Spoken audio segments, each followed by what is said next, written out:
শকুন্তলা। তুমি এতক্ষণ অভিনয় করছিলে বাবা? তোর বাবার সামনে এমন শতবার বলি না, ওরালে কি এত সহজে ওই প্রভাব ছড়াতে প্রেগনেন্ট চাইতো? আমার হাতে ছেড়ে দিত।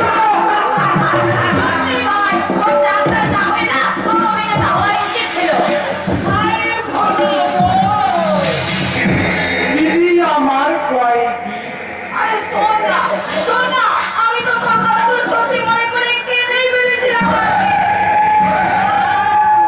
না রে দিদি না, তুই কেন কানবি?